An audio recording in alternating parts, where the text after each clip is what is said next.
ছয়টা দোয়া এবং জিকির আছে, যেই দোয়া জিকিরগুলো কোরআন হাদিসে বর্ণিত সকল দোয়া জিকিরের খোলাসা, সারমর্ম এবং নির্যাস। এই ছয়টাকে যদি কোনো মুসলমান নিয়মিত আঁকড়ে ধরে, তাহলে কোরআন এবং হাদিসের যত দোয়া এবং জিকির আছে কেমন যেন তার নির্যাসটা নিয়মিত সে আমল করলো। বলবো সেগুলা।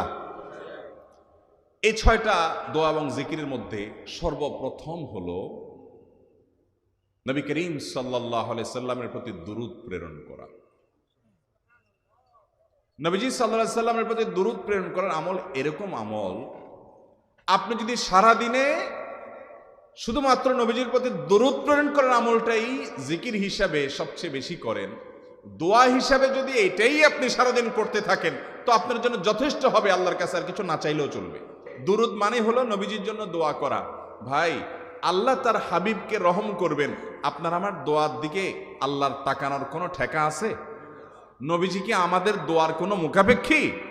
কিন্তু আমরা তার জন্য দোয়া করলে ওই চান্সে আল্লাহ তাআলা আমাদের প্রতি অনুগ্রহ করবেন। একবার না, আপনি নবীজির প্রতি একবার রহমতের দোয়া করবেন, একবার দুরূদ পাঠ করবেন, মান সাল্লা আলাইয়া মাররাতান সাল্লাল্লাহু আলাইহি আশরা।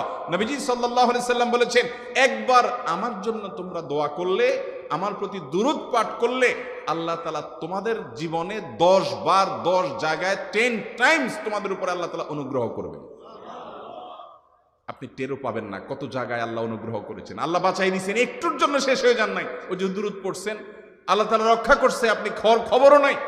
আল্লাহ তাআলা আপনার প্রতি বিশাল একটা দান করছে, আপনি লক্ষ্য করেন নাই। ওই যে দুরূদ পড়ছেন একবার, 10 বার রহমত হবে। এভাবে যত দুরূদ পড়বে সে তত রহমত এবং অনুগ্রহ পাবে। বেশি করে পাঠ করবো তো ইনশাআল্লাহ।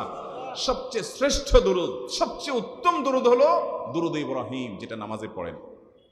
আর সবচেয়ে সংক্ষিপ্ত দুরূদ হলো সাল্লাল্লাহু আলাইহি ওয়াসাল্লাম। এছাড়া নবীজির প্রতি দোয়ামূলক যে কোনো দুরূদই আল্লাহর কাছে গ্রহণযোগ্য হতে পারে, যদি দুরূদের অর্থের মধ্যে, কথা বলার মধ্যে খারাপ কিছু না থাকে। 6টা দোয়া হলো কোরআন হাদিসের শত শত সহস্র দোয়ার নির্যাস এবং খোলাসা। তার 1 নম্বর হলো দুরূদের আমল। করবো না বেশি বেশি ইনশাআল্লাহ। আমার জীবনে বহুবার এমন হয়েছে, বহুবার এমন এমন বিপদ যে দেয়ালে পিঠ ঠেকে গেছে, এখান থেকে উদ্ধারের কোনো পথ আর চোখের সামনে দেখা যাচ্ছে না। আমি এই আমলটি, এর পাশাপাশি ইস্তেগফারের আমল, যেটা 2 নম্বরে বলবো আমি, এই 2টি আমল কন্টিনিউয়াসলি করে গেছে, হরদম প্রতি নিঃশ্বাসে নিঃশ্বাসে, বাস টয়লেটের টাইম বাদে বাকি ফুল টাইম এটা দুরূদ এবং ইস্তেগফার অব্যাহত রাখছি। আল্লাহ তাআলা এমন ভাবে